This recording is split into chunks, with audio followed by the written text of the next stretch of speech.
For those of you who are not aware at this point, I am Matt the Chozo, and I want to welcome all of you to my November 2016 Q&A. Now, in case you guys are wondering, I did not have a particularly good reason to start up something like this completely out of nowhere. I didn't reach any kind of milestone or gained any kind of award or it's some sort of holiday or anything. So on the day of October 31st, I was completely wrecked and tired from all of the schoolwork that I've been doing. I could not make a Halloween video, so the next day I just said, screw it, I'll make an announcement video saying that people can ask me whatever they want, and I'll make a dedicated Q&A video out of that, which I will be doing today. So here we go, guys. I got a double-sided piece of paper of all of the questions that people managed to send me during the time that I gave. First of all, I want to thank everyone who managed to send me a question, and I gotta say, some of you got pretty creative. And I'm really happy for that. It gives me good material to work with. I'd also like to point out that I'm reading questions from both my YouTube comments and from Twitter too, because I also said that you could ask me whatever on Twitter also when I made the announcement. So also, that is a good segue for you to... The Royal Teal 96 asks, how did you become a Chozo? Now, okay, let's take away some preconceived notions off the table right now. I am not a Chozo. I am a human, in case you couldn't figure that out from watching me on your screen right now. I am a human. I am not some sort of weird bird alien thing. Okay, maybe I took that a bit literally. I guess this question is kind of asking why I call myself Matt the Chozo. Okay, well, first things first, my name, of course, you know, it is Matt, it is Matthew, whatever you want to call me. I originally called myself Legendary Chozo back when I first started my YouTube channel, mainly because I was a huge fan of the Metroid series back then, and Metroid Zero Mission on the Game Boy Advance, I have a lot of fond memories of that game. It's still one of my favorite games ever made. So that's why I had a huge affinity for that series at the time, so I just thought I'd kind of nickname myself off of something like that, so you kind of get an idea of, oh yeah, he plays Metroid, he plays Nintendo games, so yeah, I kind of stuck with that for a bit. It wasn't until later when I kind of realized that this is indeed the internet, and you can't always hide your identity behind a Nintendo intellectual property for the rest of your YouTube career. So that's why at some point I ended up just boop, putting my name in there, calling myself the Chozo, and I thought it had a good ring to it. And yeah, that is why I am now known as Matt the Chozo. Great origin story, I know. Also, when are you going to review the rest of the Rayman Raving Rabbids games? Very, very soon. In fact, more than ever, I really want to get to those games and make videos on them as soon as I can, because they're just really perfect for the kind of videos that I want to make now. I think I've only just hit the iceberg, the tip of the iceberg of Rayman Raving Rabbids. I mean, I did go into why it wasn't particularly good for the Rayman series, what I personally thought of it, how it wasn't that bad of a game.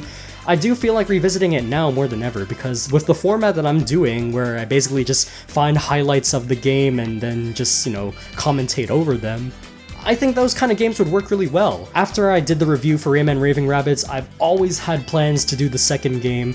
I've always had like this idea in my mind of how I would go about doing it, and now more than ever, I think it's time that I go to Raving Rabbids. So very soon, once I get a couple other projects done, I'll definitely get back to the Raving Rabbids games, mainly 2, TV Party, maybe Go Home. I don't really want to go anywhere beyond that, otherwise I'll just become a Rabbids channel, and that's not really what I want to become.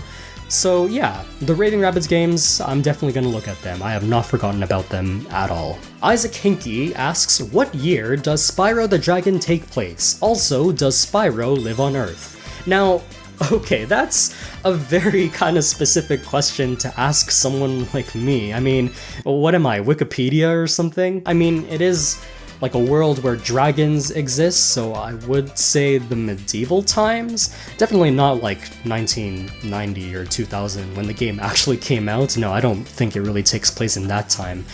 Maybe like a time in like the medieval era, definitely a time when dragons exist. In the case of you asking if Spyro lives on Earth, well, I always assume that the game takes place in the realm of dragons. You know, that's where the first and second games kind of took place, if I remember, and then the third game they had to go to a different dimension away from the realm of dragons because they stole all of the baby dragon eggs, from what I remember anyways. But yeah, that is my best interpretation of the Spyro lore. So feel free to comment below me any kind of Spyro related question. I will answer them because I am the Spyro the Dragon genius. I do not like Skylanders. Adrianus, a good YouTuber friend of mine, asks, how much wood could a woodchuck chuck if a woodchuck could chuck wood, but also had laser vision? Well, shit, you know, a woodchuck could chuck as much wood as he fucking pleases because he is a woodchuck of free will and he can eat just as much as he wants until he pukes for all I care. I also don't think the laser vision would have any real effect on that kind of appetite. I don't think so. Why are there sticky posters of Rem under your bed? Well, I'm gonna have to correct you there, Mr. Adrianus guy. I do not have sticky posters of Rem under my bed. First of all, it's Beatrice, the freaking forehead waifu herself. Respect. Will you be getting Sun and Moon? I am pretty sure that Sun and Moon is going to be a solid game. It's just that I haven't played a Pokemon game, a main Pokemon game in quite a while. If you are curious, the only kind of Pokemon games that I've played from the main series is the first generation and the fifth one. So that kind of gives you an idea of the kind of experience I have with this series. I'm not much of a Pokemon player. So if you're excited for it and you're getting it at launch, then kudos to you. Maybe I'll join you at some point. The Johnny Mare asks, bro, do you even lift?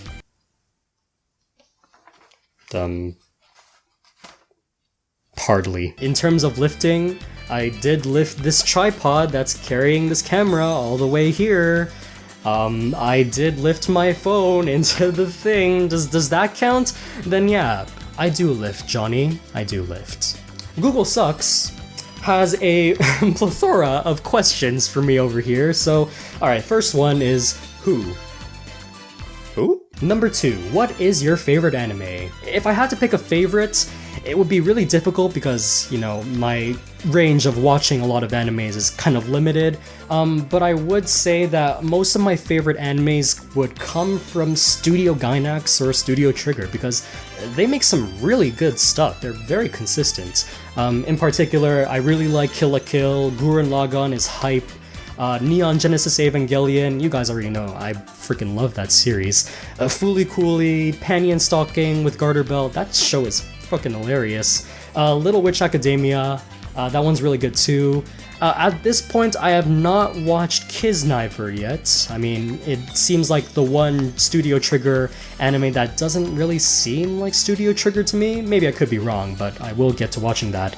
In fact, as I recorded this video, the latest one I've watched was Space Patrol Luluko, which is a great series, by the way. It's just so joyous. If you're a fan of Gainax or Trigger, then you really owe it to yourself to watch it. It's just a freaking joyous love letter. You gotta watch that.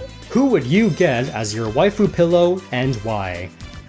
Maybe Beatrice. When is the Shadow Cry 98 rant coming out?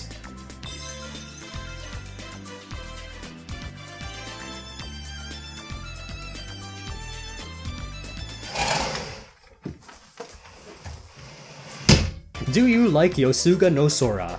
I do not like Yosuga no Sora. If season 2 of Aki's Sora came out, would you watch it?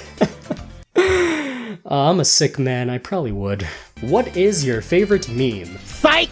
That's the wrong number!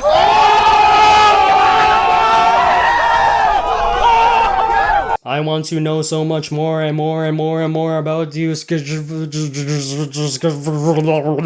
I can has access to Steam library? Leslie, if this is you, sure, why not? Just ask. Okay, those were most of the YouTube questions, so I'd say let's get into some Twitter questions now, because that's where the bulk of them mostly were. Fire Emblem 237 asks, what up? Oh.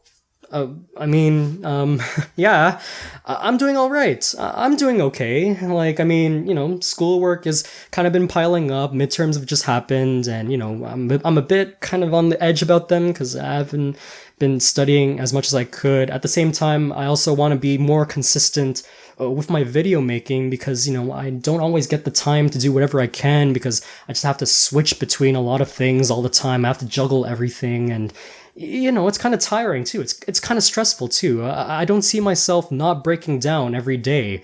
And you know, it's all right. I mean, I've been making videos whenever I can. I'm really happy with what I made, and the things I've been doing at uni has been doing all right for the most part. You know, I've been doing okay. You know, it's very rare to have a genuine question of how you are, even though it's like worded like "what up," you know. It's very uncommon to, you know, get a kind of question, you know. Oh, thank you for asking me. Oh my god. If we're allowed to have two, what would you do for a Klondike bar?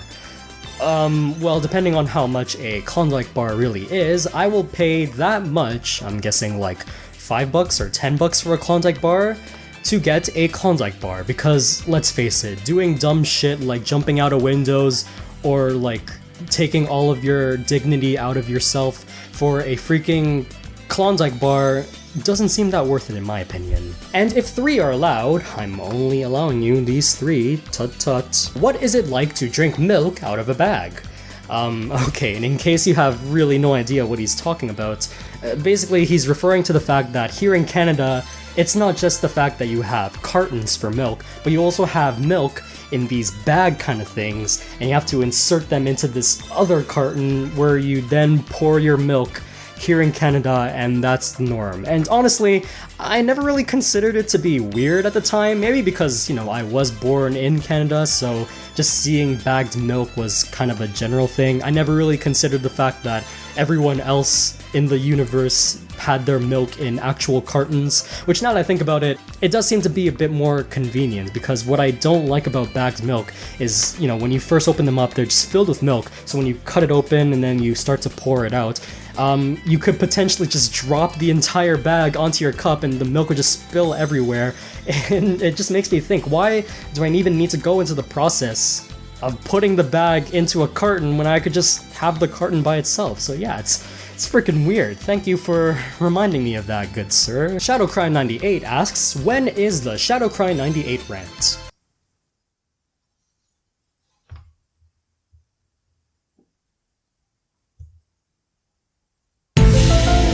Rom the Third asks, what is the dankest meme? Now, I originally answered a question of my favorite meme, so I guess this one is asking what is, like, objectively the best meme, the dankest meme?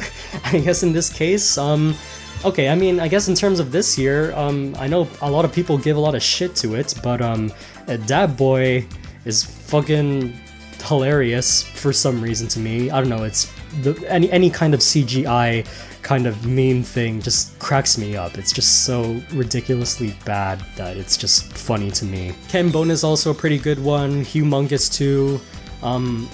Memes. Cheap Music Fan asks, what's your credit card number? I am very glad you asked, because now, in this exclusive video, you'll be getting my credit card number. Go ahead and buy whatever you want. Buy a friggin' purse, buy some jewelry, buy some friggin' games or whatever the kids buy today.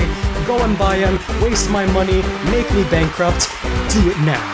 Matt Christian asks, which single game mechanic in any retro game is your favorite, and why? If I had to consider a single game mechanic my favorite, it would always be something where, like, I always come back to it and it just feels so natural to me.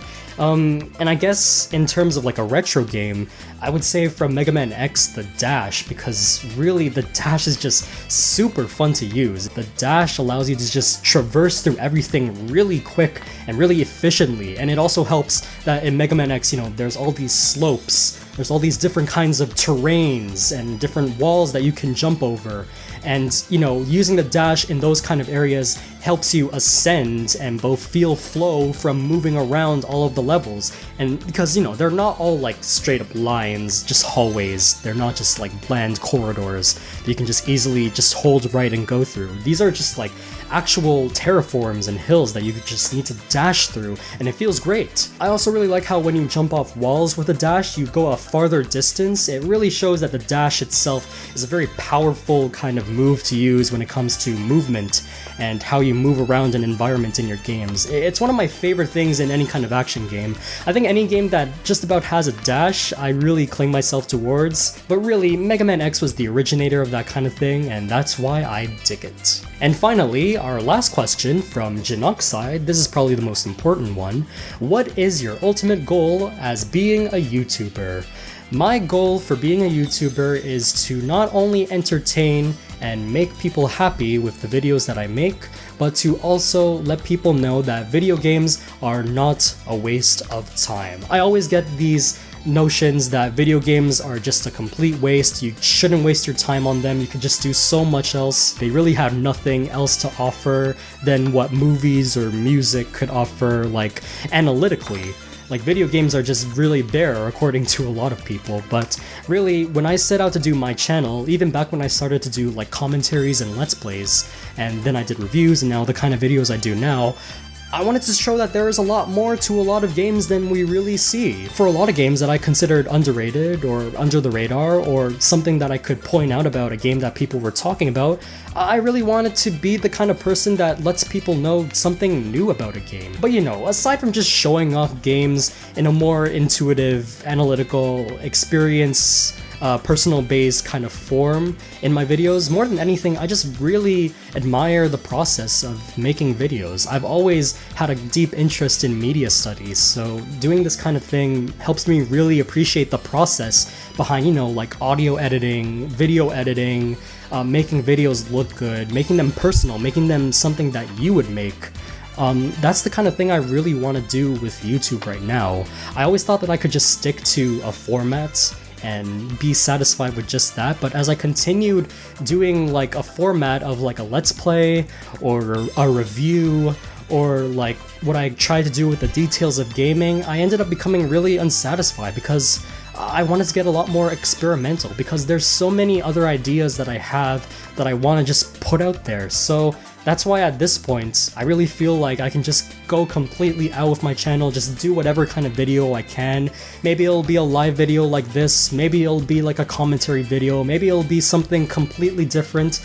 The point is, I want to just show variety in the way that only I can do it, and really that's my goal as a YouTuber, just to show that I am able to make something and call it my own. And with that being said, that's the Q&A for November 2016, so I want to thank all of you once again for sending me some very great, very creative questions, and hopefully we can do this kind of thing again, because I had a good time recording this without a single script in my mind. So once again, thank you very much for watching. I'll see you guys with the next gaming video I have in store for all of you, and the next memes that will come from all of those. And by the way, the Shadowcry 98 rant will be coming. See you next time. Cue the outro.